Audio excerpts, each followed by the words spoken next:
desagradable. No deja uno de sorprenderse. Desde luego. Estamos hablando del caso de la última reportera que ha sufrido un acoso, bueno, estaba en un directo en televisión y iba a decir un señor, pero bueno, un tipo se acercó por detrás y le tocó el trasero. El señor o el tipo en cuestión fue detenido, pero ha quedado en libertad sin medidas cautelares después de este caso último que conocemos, pero que también hemos vivido aquí en Canarias con compañeras de televisión canaria, que no vamos a recordar porque tampoco es cuestión de hacerle recordar aquellos hechos. El caso es que ella también vivió un caso similar cuando estaba en un directo y un hombre se acercó y le dio un beso en la cara.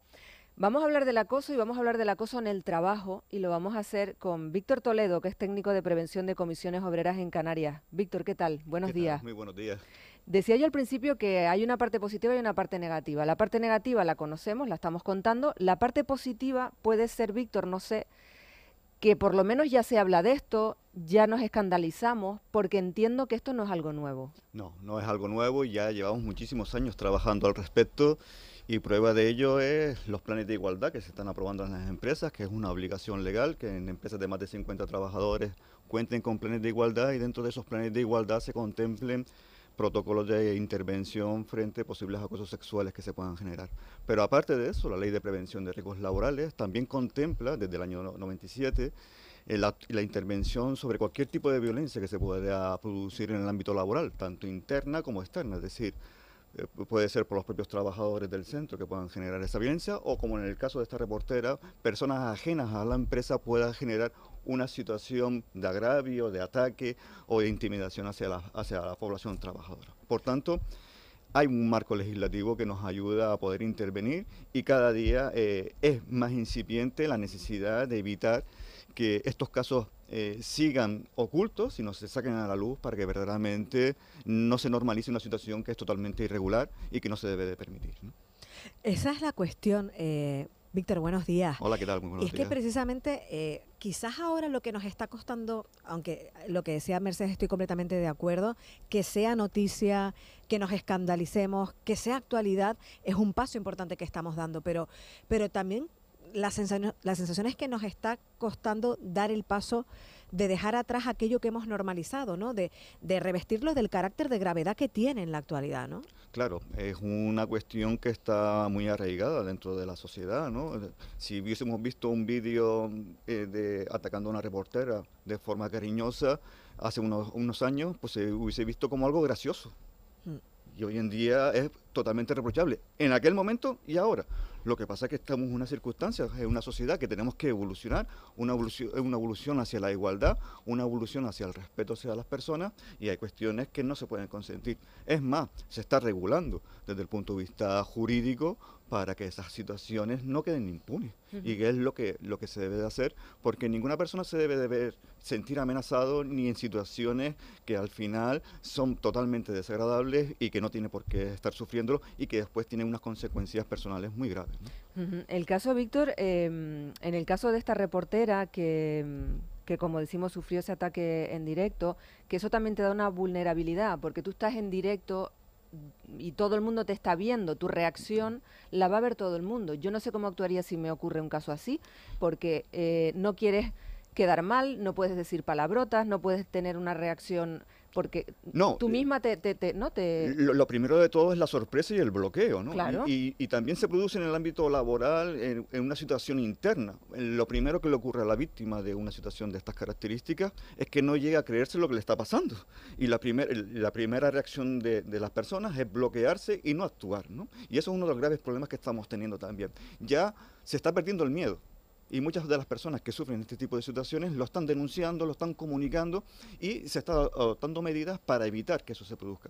Uno de nuestros trabajos principales es actuar en que se comunique cualquier tipo de hecho que pueda ser de ataque o de lesión hacia una persona. Hay que comunicarlo, aunque sean pequeñas circunstancias. Porque las pequeñas circunstancias, si no se paran a tiempo, al final tienen consecuencias fatales para la trabajadora, con consecuencias de bajas laborales, situaciones de ansiedad, situaciones que al final generan bajas médicas de larga duración que en muchos de los casos para una recuperación total se hace sumamente complicado, ¿no? Eh, el otro día, cuando sucedía el caso de esta compañera, periodista, reportera, y se daba esta circunstancia, Víctor, Sí. A mí lo que me sorprende, y entiendo que cada vez nos sorprende a todos más como sociedad, es que hechos así se den, pero hasta ella misma le costó, ¿no?, tener esa reacción pues de alguna forma de arremeter contra esa circunstancia. Les había invadido su espacio privado Sí, y sí. la había agredido. Pero ese es el problema, es decir, cuando sufres la situación no sabes cómo reaccionar. Es que no tienes capacidad. Cuando de forma imprevista y de inesperada te llega esa situación, hay personas que reaccionan de forma inmediata y a veces de forma violenta, y hay otras personas que se quedan totalmente bloqueadas y sin capacidad de reacción. Eh, yo creo que también eso es una de las consecuencias de la ley del sí es sí, Un ¿no? solo sí es sí. ¿Por qué? Porque se estaba dando que personas que no se resistían hacia un acto violento, pues al final esa actuación no tenía una cabida dentro del orden jurídico, ¿no? Ujú. Por tanto, hay que actuar, hay que visualizar, no hay que normalizar. La sociedad no puede ser cómplice de estas circunstancias, no podemos estar ajenos a estas situaciones, y uno de los graves problemas que estamos teniendo también al respecto es que el entorno generalmente no apoya a la víctima. Le quita valor o le quita la importancia que tiene actos que no son, que son totalmente reprochables, y al final la víctima sufre un doble juicio, uno por haber sufrido el hecho y el otro porque no siente el apoyo del entorno donde se ha producido dicha circunstancia, ¿no? En este caso, el fiscal había pedido una orden de alejamiento de 300 metros y la prohibición de comunicarse por cualquier medio con la víctima, la reportera Isabel Balado. El caso es que el juez dice que no aprecia situación de riesgo, ni urgencia, ni violencia, ni intimidación, y por lo tanto quedó en libertad. ¿En qué medida la empresa para la que trabaja ella, para Cuatro, puede actuar? Porque al fin y al cabo es una trabajadora que pertenece a una empresa. Esa empresa puede hacer algo, ella tiene que denunciar. ¿Cómo se actúa en un caso así? En un caso de este tipo, las empresas deben de tener procedimientos o protocolos de intervención frente a la violencia interna y externa.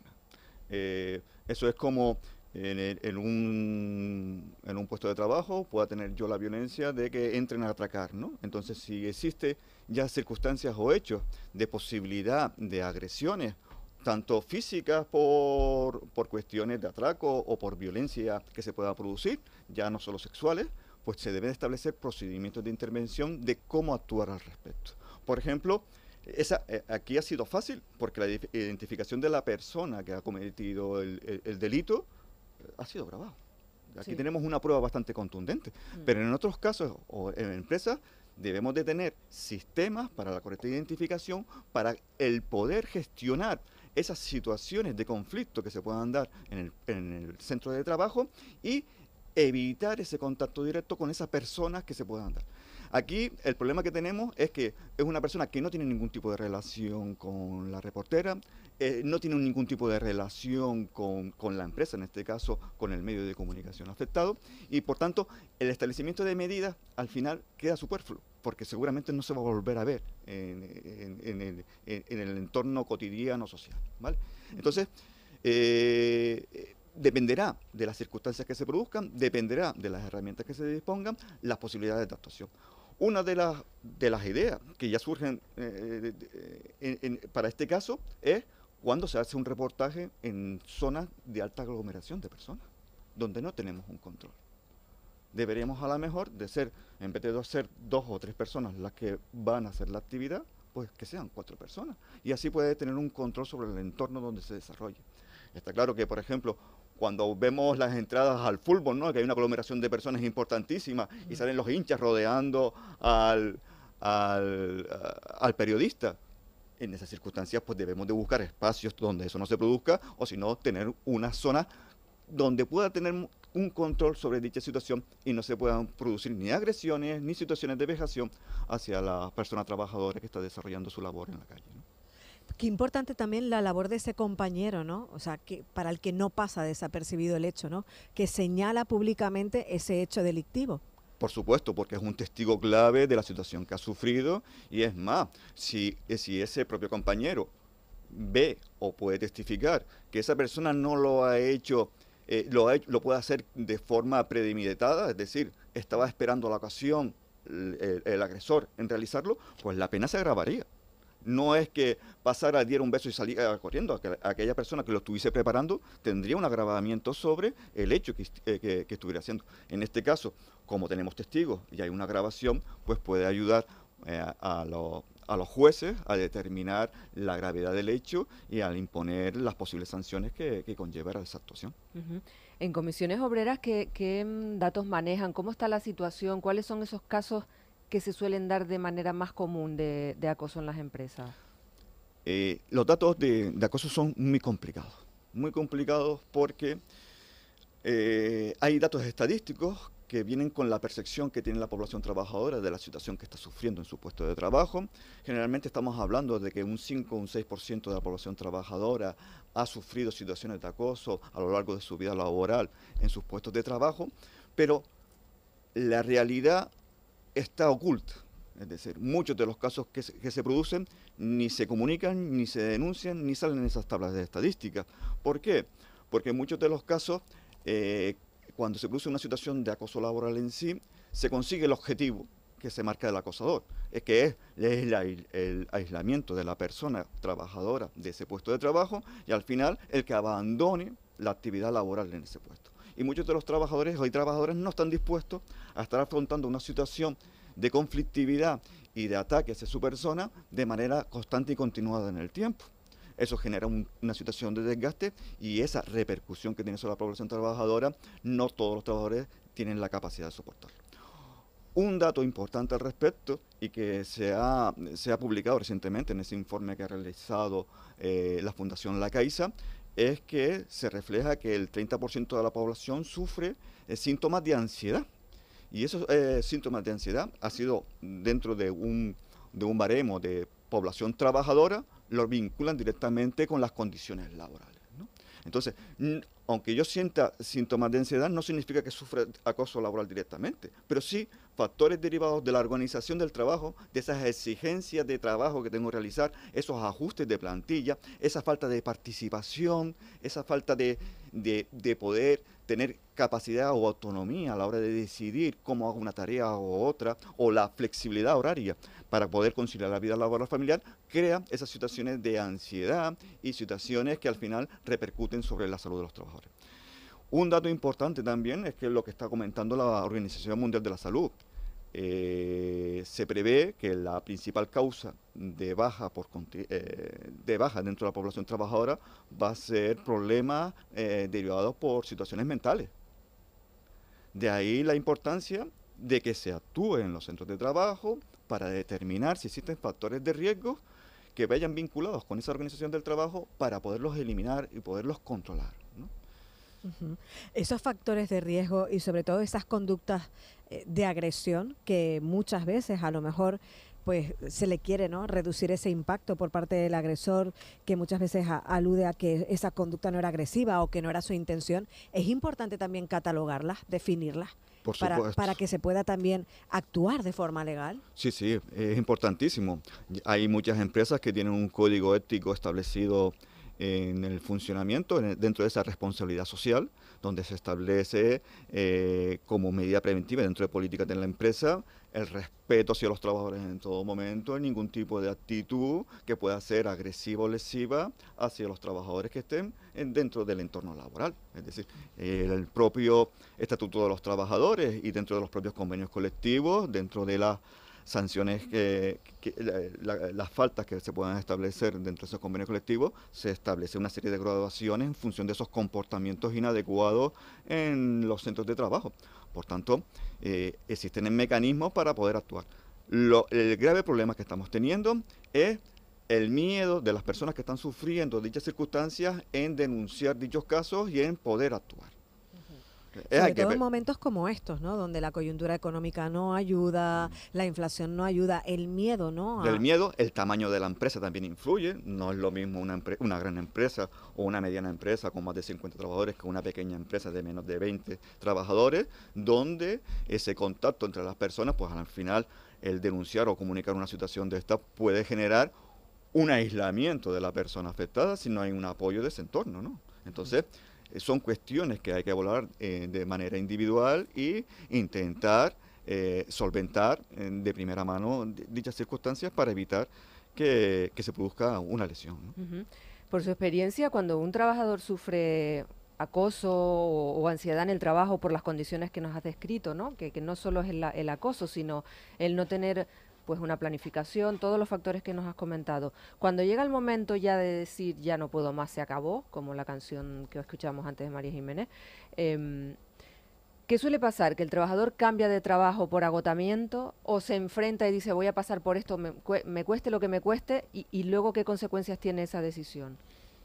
Aquí hay dos líneas. Nosotros trabajamos en que el trabajador no tenga que llegar al límite, porque si llega al límite no estamos previniendo. Cuando llegamos a situaciones límite de estar aguantando durante 2, 3, 4 años situaciones que no se deben de aguantar, las soluciones que se le pueden dar a ese problema son muy difíciles. Porque en muchos de los casos, al final terminan con una situación judicializada y una salida del entorno laboral, que es lo que nosotros no deseamos. Nosotros lo que deseamos es que haya un cambio en la forma de gestión dentro de la empresa y que el trabajador tenga todas las garantías en que desarrolle la actividad laboral sin ningún tipo de repercusión hacia su persona. Por tanto, lo que tenemos que hacer es comunicar y actuar desde que haya indicios o situaciones que sean anómalas dentro del entorno laboral. Bueno, pues hemos visto cómo está la situación, queda por hacer, es verdad Por que supuesto. siempre nos agarramos Sí. a la parte positiva, ¿no? De que la toma de conciencia ya es un gran paso y... Por supuesto, hay una actividad de sensibilización que se está haciendo al respecto. Cada vez se rechaza con mayor rotundidad cualquier tipo de comportamiento, actitud violenta que se pueda generar en el puesto de trabajo. Es más, genera un beneficio para los trabajadores, pero también para la empresa y la imagen de las propias empresas que apuestan por políticas activas de mejora de las condiciones laborales y de mejora de esos entornos de trabajo que sean saludables y que sean seguros en todos los sentidos. Por tanto, tenemos que seguir impulsando la incorporación de esas políticas preventivas adecuadas a que no afecten de ninguna manera a lo que es la población trabajadora, ¿no? Víctor Toledo, técnico de prevención de comisiones obreras Canarias. Gracias, Víctor, por venir a los estudios de Canarias Radio y hablar sobre este asunto tan importante del que seguiremos hablando. Un abrazo fuerte. Nada, gracias a ustedes. Gracias, Víctor. Juntas sumamos más, una más una.